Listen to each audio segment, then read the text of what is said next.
Well, good morning. It's good to see you all. Your Christmas shopping all done and taken care of? Yes. Wow, a few of you. Wow, further ahead than me. Yeah. Well, I'm going to wrap up our series here, and maybe you've already kind of picked up on, we're kind of talking about joy this morning. So let me start off with a question for you here, okay? How many of you just like you love the movie Elf and you watch it like almost every Christmas season? Okay, so you're on my wife's team, right? That's right. How many of you are just like, the movie's been out for like 20 years. Do we have to watch it again? You're on my team, right? So like every year, my wife, she loves this movie. She loves Elf. And so she loves to watch this movie like about this time of year, but she also loves to pull her whole family in, right? She just can't watch it alone. She's got to pull us all in. And of course, we've now seen it quite a few times, and we're a little reluctant. We've got lots of excuses for why, like, you Mom, you go watch it. But she wrangles us in.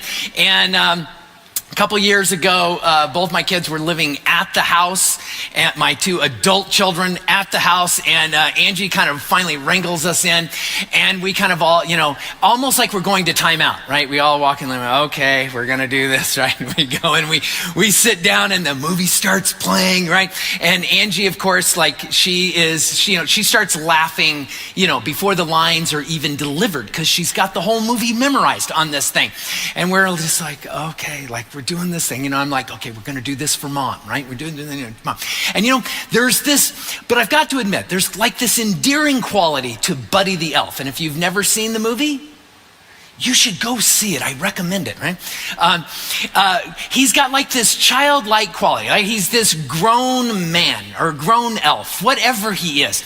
And yet there's this like childish quality to him that he just kind of goes through life, and there's this naive kind of playful spirit that he has. He is all about joy, right? In everything.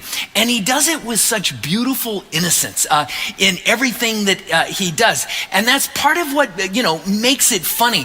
But of course, as the movie goes through, everyone's just like, you got to mature, you got to grow up, you got to see this differently. And but that's not him. Like he just keeps going through life with this like childhood kind of beauty. And he finds a way to see like goodness or joy in just about he sees delight in unrestrained ways, unless you're like a fake Santa Claus. And then he, accuses you of sitting on a throne of lies, right? And so you watch this, and there's something about joy that comes through in this that is really telling, because when that childlike quality comes through, there's something that you begin to realize that there's a quality to kids that they understand how to delight in things without really worrying about what other people might think or what's going on around them. They're good at just enjoying things. I noticed this with my son Chandler when he was really young. In fact, Angie and I would laugh about this. When he was really young, one day we were going into the grocery store and they had the automatic doors, and he realized that like he was like running up to like push the doors open, and before he got there they just opened up, and he stopped and he was just like, oh, it's like doors that just open. And we explained it to him and he's like, and then the doors open, and from then on, it was just like, wow, doors that open automatically. And at first we were like, yeah, it's just how it works, right? But then it became this thing that wherever we went, like he was looking for doors that would open automatically. And I swear, like he derived more joy over his early years of life just with doors, just like automatic doors just opening up. But that's like that childlike kind of faith that you see. And sitting there like watching Buddy the Elf, it was that same kind of thing. And so when you think about joy, this morning, here's how I want you to think about it. It's simply delight without restraint. Just taking it in, right? I think about my wife watching Elf, and the three of us, we're kind of like, gosh, just like, this is too silly. This is too goofy. We already know the lines. Why? And we're coming with all the excuses, and you get busy, right? And you get busy, and you just think about all the other things you'd want to do. And Angie just keep pulling us in and just saying, no, let's pause and be a family. Let's just laugh together. And it's just like, I know, we're busy. It's like, I know, but let's just do this for me. We're going to have a good time together. And I was sitting there watching, this was a couple of years ago, sitting there watching it. And of course, all of the adults in the movie are pushing back on Elf. And I'm sitting there like, oh my goodness, I know what's going to come next. And I'm watching Angie just laugh and enjoy it unrestrained. She's sitting there enjoying it, even though she knows the rest of her family's mocking her in that moment, right? And then all of a sudden I was like, oh, this movie's like a commentary on us. and we I'm on the side of the South Pole elves, right? And if you've seen the movie, you know what I'm talking about, right? And it's just like, oh my goodness, how does this happen? And when you think about joy, so often we think about joy as that thing that just happens to us. We don't think about the intentionality of what it means to pursue joy or to take joy or go after it. But the reality is, friends, I think without realizing it, we can slip into something where we just start missing joy. It's like we kind of just outgrow it or something, right?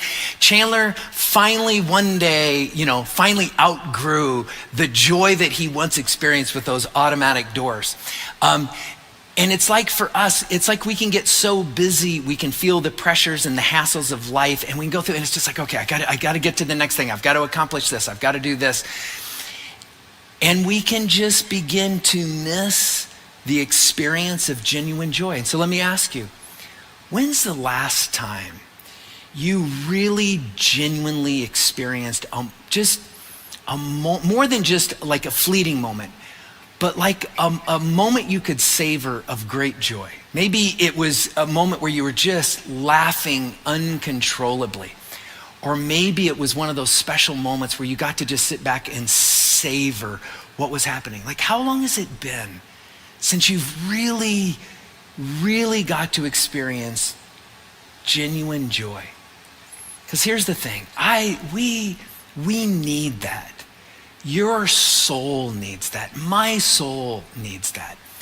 And the beauty of the Christmas story is the way it weaves in the importance of joy, and that it is actually part of the gift of what Christmas is all about, Jesus coming into this world. And that's what I want to look at this morning, this idea of joy. So if you have your Bibles, I want to look at the Christmas story from the Gospel of Luke.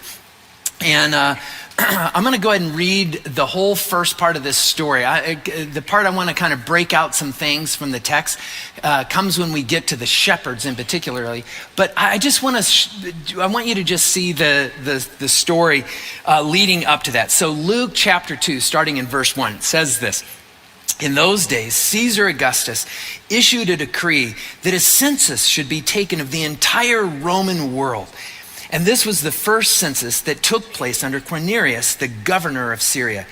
And everyone went to their own town to register. So talk about hassle and travel plans and the chaos. The first Christmas had all of that. When we think about that around the holidays here, they had it there. Verse 4, so Joseph also went up from the town of Nazareth in Galilee to Judea, to Bethlehem, the town of David, because he belonged to the house and the line of David. He went there to register with Mary, who was pledged to be married to him and was expecting a child. And while they were there, the time came for the baby to be born. And she gave birth to her firstborn, a son. She wrapped him in cloths and placed him in a manger because there was no guest room available for them. And there were shepherds living out in the fields nearby, keeping watch over their flocks at night. So I want to just pause there for a second, right? And so you have this beautiful flow of the Christmas story and Mary and Joseph, and they finally make it to Bethlehem through all the chaos and all the things going on. And then the story switches to these shepherds, which is kind of interesting. I don't want us to miss this. When you think about shepherds, we often think about, beautiful, paintings or drawings or pictures of shepherds that, and just, the wonderful, surreal life, getting to be outdoors all the time. But you need to know, in the first century, being a shepherd, like that was an important job that needed to be done, but it wasn't exactly the job that anyone was really looking to do. No one was setting out and saying, my career path, I hope I end up being a shepherd. Because to be a shepherd meant that the very work that you were doing, working with sheep and animals in this way, meant that you would have been like ritually unclean all of the time. Which means it would take you days or weeks to become ritually clean where you could go and hang out in normal public gatherings. You wouldn't be able to go to synagogue very often. You wouldn't be able to go to the temple very often. Worse than that, if someone came in contact with you or too close to you, suddenly they're ritually unclean. And so now it's like, oh man, Joe the shepherd's coming down the road, and if I say hi to him, then I got to spend the next 5 days getting ritually clean and going through all this stuff before I can go to synagogue. I think I'm going to just sneak off, right? And so, no one was inviting you to their parties and stuff. Maybe one way to think of it is, you remember there was an old TV show called Dirty Jobs. It was by Mike Rowe. Remember this? Mike Rowe, and was it Dirtiest Jobs or whatever it was called, right? You know what I'm talking about. So there was one episode, I didn't watch a lot of it, but I caught one, and it kind of grossed me out a little bit. I think it was New York City, and they had these old sewage tunnels that were still being used way below New York City, and they would get gunked up. I mean, obviously, like with human sewage, but there'd be all this other stuff that would back it up, and they didn't have machines or ways to clean it out. Someone had to go down into those sewage tunnels, and they would put on overalls and take like these squeegee shovel things and have to reach down and unplug, stuff and get this gunk out and clean it all out. And I remember before, and he's there talking with like the expert on this, and they're going to go down in the tunnel. And he pulled out this big jar of Vicks vapor rub, you know what I'm talking about? And he goes, you're gonna need some of this. And he takes his finger and he just gets a big old scoop. And it wasn't like a nice little thin, like little line like you think of, he takes a big glop of it and is just like, and just like all over his nose. He goes, you're gonna want this, right? And then he puts on like this mask or this respirator. And so Mike Rowe is like, okay, and just like, and then he goes down there, and when he first goes down there, he's got the mask and all the vapor. He starts like dry heaving from the smell of that place, right? And it's like, it's pretty important that New York's sewer system doesn't get backed up, because I don't know how many millions, 7 million or more people, like that would be a bad sewage problem. But how many of you are like, sign me up for that job, right? Any takers on that? Like there might be some openings. Yeah, some people are just like, yeah. No, that's kind of the role of a shepherd. It was like, okay, we need sheep and wool and the meat and all of that, but it's like, it's a pain to do that job. No one was signing up for that. And it's like, they're in the Christmas story? What's that about? And here's the other thing about it. One more thing about the shepherds before we go on here. At first glance, it's like, are they really critical to the plot? Like, could this whole thing with Jesus being born and all the important elements come together without the shepherds? I mean, like, you really need Mary, right? We get that one, right?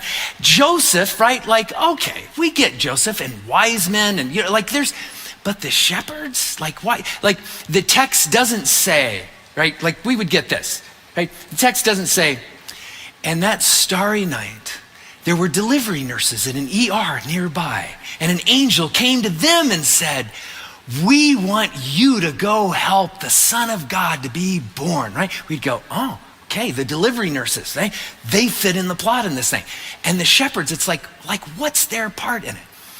But I think as we unpack it a little bit, you begin to see why, because there's something about their story and the importance of joy that comes out that I want us all to understand and see in this.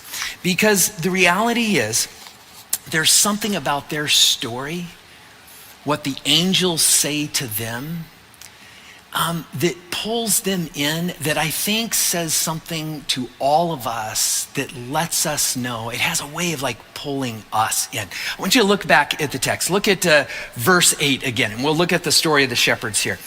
Verse 8, it says, and there were shepherds living out in the fields, living out in the field. Like they're not living in the town, they're out in the fields, right? Living out in the fields nearby, keeping watch over their flocks at night. And an angel of the Lord appeared to them, and the glory of the Lord shone around them, and they were terrified. But the angel said to them, do not be afraid. I bring you good news. And there's two things that happen here. I want you to catch this. That will cause great joy. That's the first one. For all people. That's the second one. Today in the town of David, a Savior has been born to you. He is the Messiah, the Lord, right? So when this angel comes, right, and then a host of angels shows up behind him and it becomes a thing, right? But the two things about this good news, this gospel news about the birth of Jesus is, this is about great joy, and it is for all people. And I love this. I love this because it says something to us about the importance of joy and what it means, right? But here's the thing. It's so easy to be pulled into just a way of being in life where we begin to just miss the simplicity and the beauty of the gift of joy that comes with Christmas. And you know, there's a couple of myths that we can accidentally begin to believe or get pulled into that I think contribute to us just missing the joy that God puts before us. And so I want to talk about these two myths for a little bit that sometimes we kind of accidentally believe that keep us from that joy. So here's the first myth. First myth is this: I can experience joy when the hardship is gone. In other words, like, you know, like as long as there's hardship or suffering or pain, joy's gonna, once you get past that, then we can experience the joy. Because hardship and joy just like don't go together. And hardship can be anything from just the craziness and the busyness of life and the difficulty of just like getting through a day or a week, to those deeper things that bring great sorrow. But either way, it's like sometimes we just like, when I get past this, then I can experience joy. But I want you to think about the shepherds for a moment, right? Like the shepherds, they would have always been in this place where they were kind of a little bit of the outcast, right? They're showing up every day to work, kind of like going into the sewer system, right? Like their job kept them separate. Their job was filled with these hardships like all of the time. And you can see the shepherds, think about the shepherds for a moment when they first hear this news that this baby is going to be born. In a way, it would be easy for us to think about the shepherds going, well, okay, think of all the stuff we've got to do. And there's a baby being born, in the next town over. Like, does that really bring us joy? Like, you can just see them saying, I am sure for the mother and father, it brings them a lot of joy. I'm sure for Mary and Joseph, that's a very joyful kind of thing. But for us, we're still living out here. Like, what does that mean for us? I think for them, it would have been easy to say, gosh, it might as well be 1,000,000 miles away, because the people in that city aren't going to want to see us coming. Like, what do we have to offer? Ever feel like there's a moment where joy's just a long, long ways away? Ever have a moment when someone comes up to you and they're like, Merry Christmas, and you're like, yeah, and you say Merry Christmas back, and in the back of your mind you're just saying, if only I can get this done, this done, this done. Or, right, there's something else there's just heartbreak in your life. Maybe there's a relationship that's gone south and you're just like, there's no joy. There's nothing merry about my life. How can there be joy, right? And if anybody could have said that, it would have been the shepherds. But I don't want you to go through this Christmas season And let any hardship, whatever it be, keep you from a kind of just simple delight in life that God really, big or small, is his gift to you. Like, I want us all to be in that place where we know how to, whatever, regardless of what we're going through, be able to take a hold of the joy that is there. I think that because when you look at the shepherds, they grasp a hold of this joy. They grab a hold of this. I wonder if for the shepherds, when they hear the words, this is great joy for all people, if one of the reasons God said, I want them in the Christmas story, is because there's no one in this world that will appreciate all people more than them.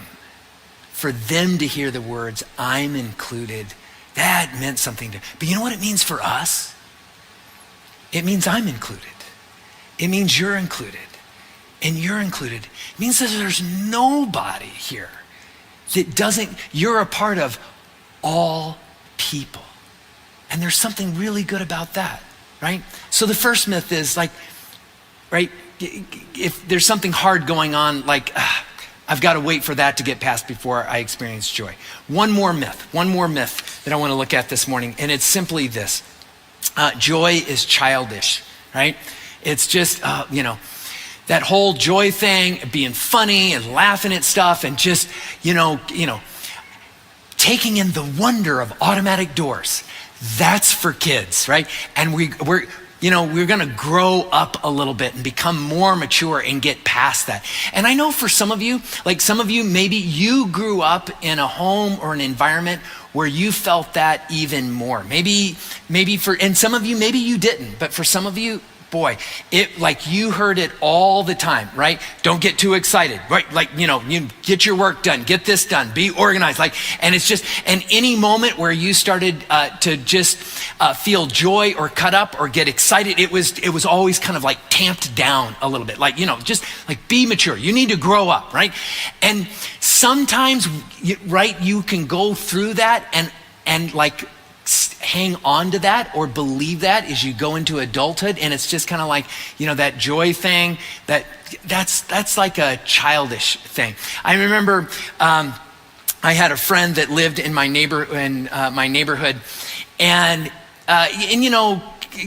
there was lots of homes that had the rule, no running in the house for lots of good reasons, but his parents had it was like a no running on the property that their house was on. It was just there was no running in the house, but it's we would be outside and we would get out the front door and we'd start to, take off and run. And I still remember his mom at one point going, slow down.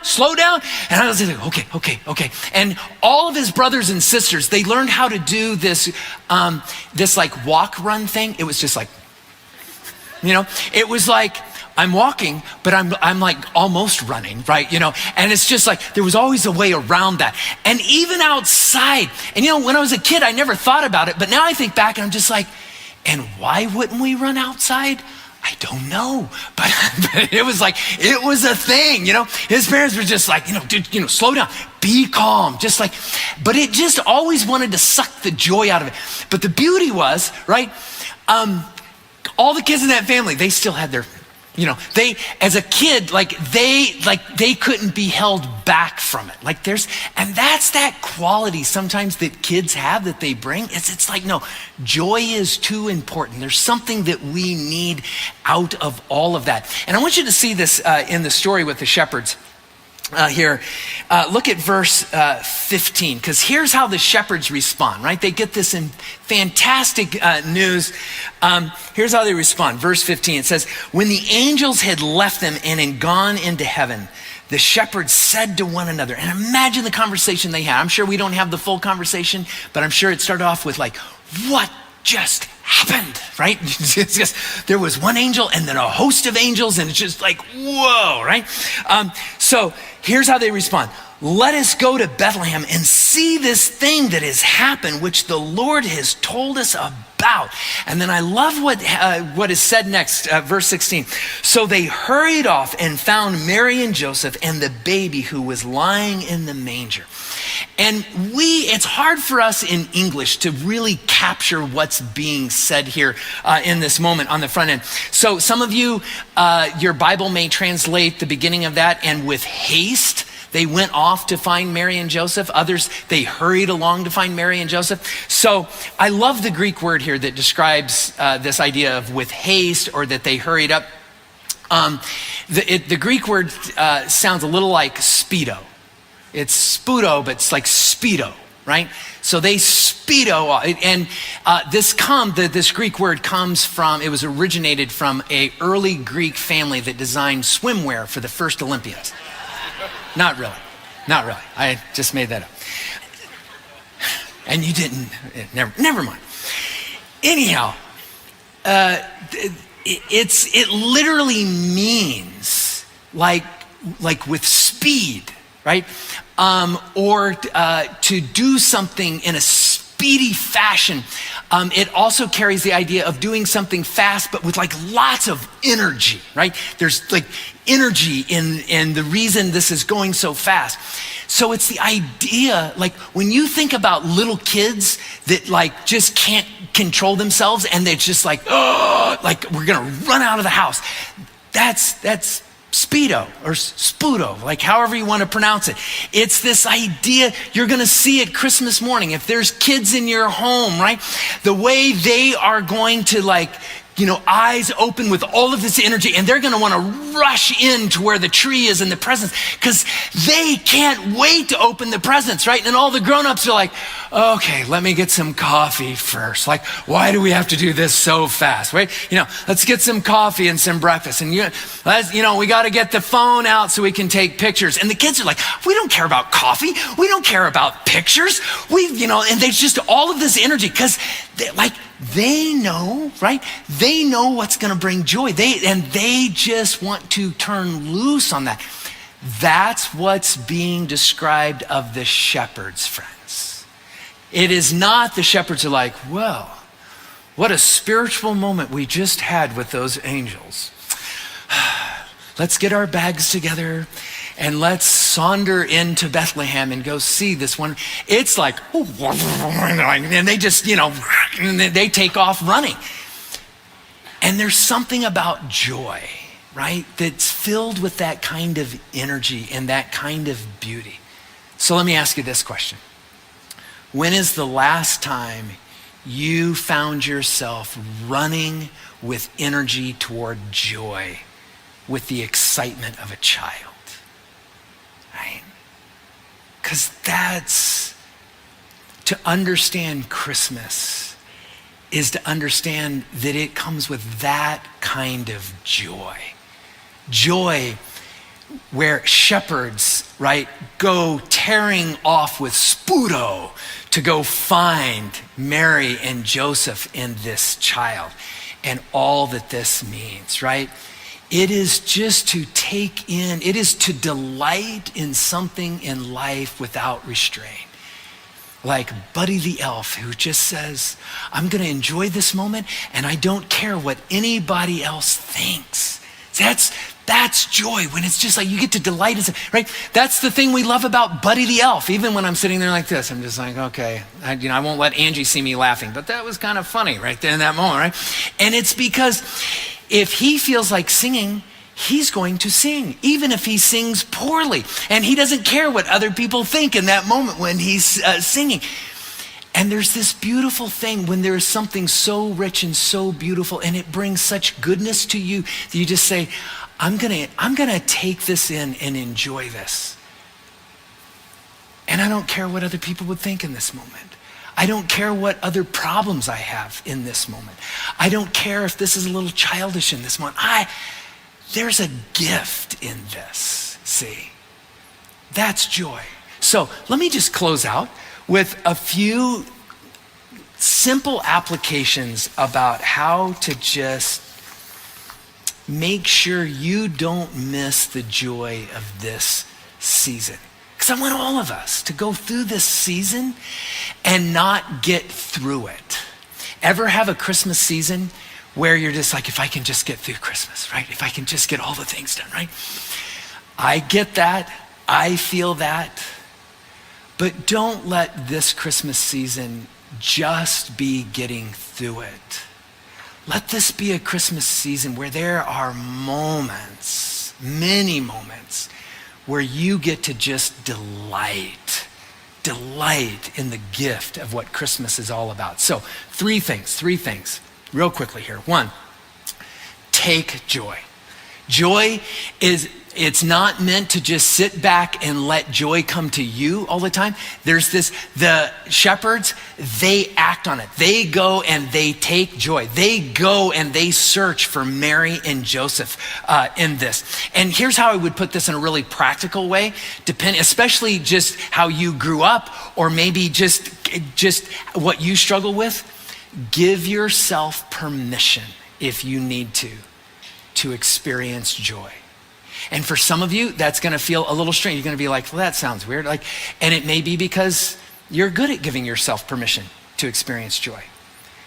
But I know that there are some of you that struggle with that because maybe it doesn't feel spiritual, or it doesn't feel like that should be the focus, or it feels immature.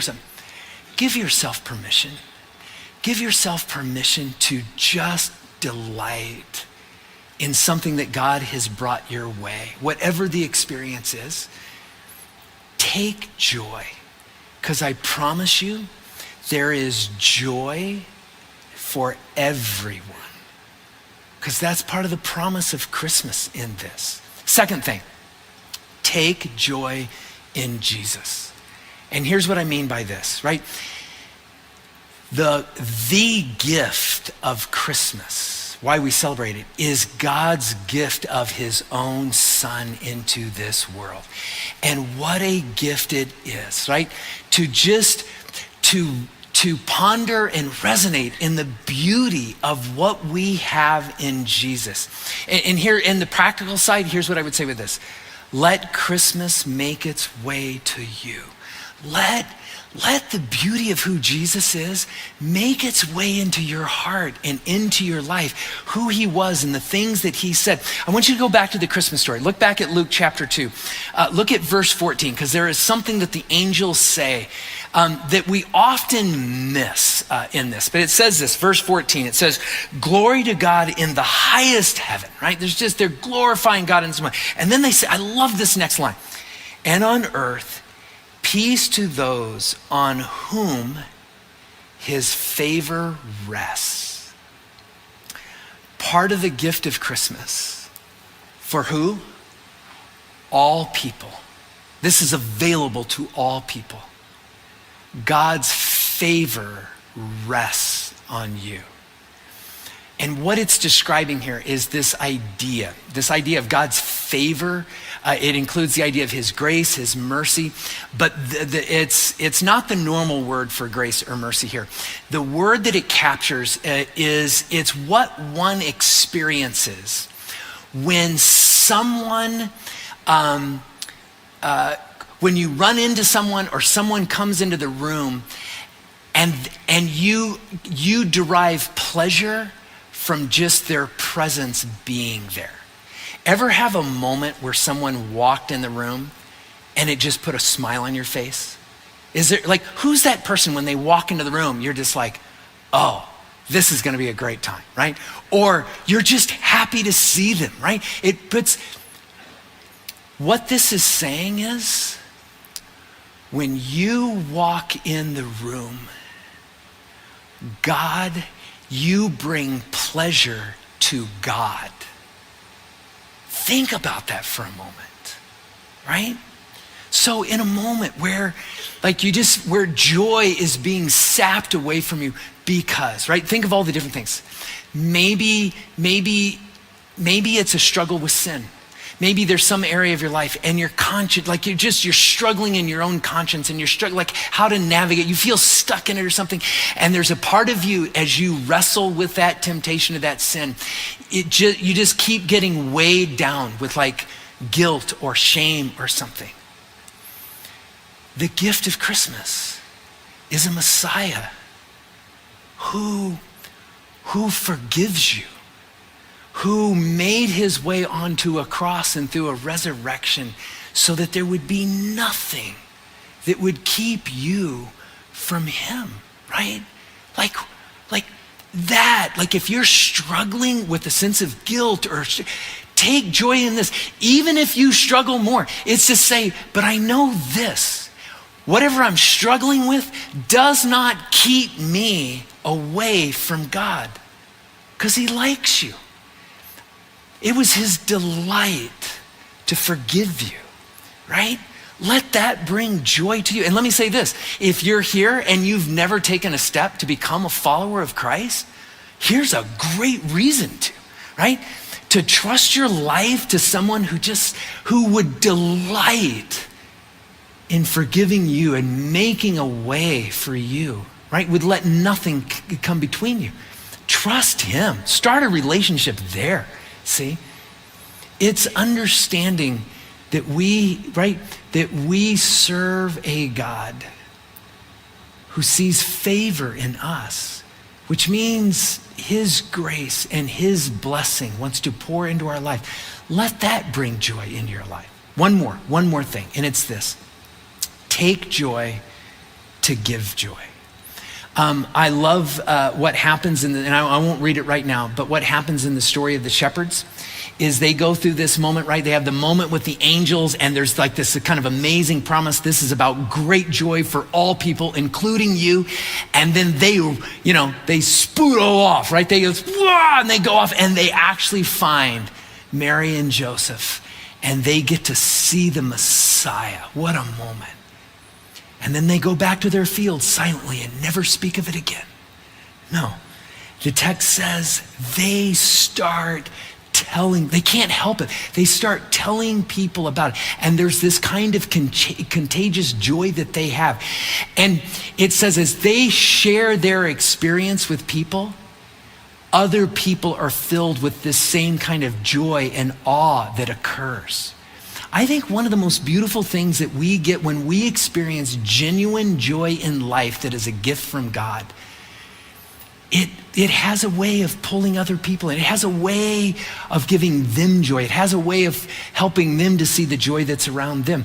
A couple years ago when I'm sitting there and had the epiphany in the moment where I was watching Elf and I'm like figuring out the plot of the movie after the 18th time we had watched it or whatever, I'm just like, oh, all of the adults are like trying to squash the joy.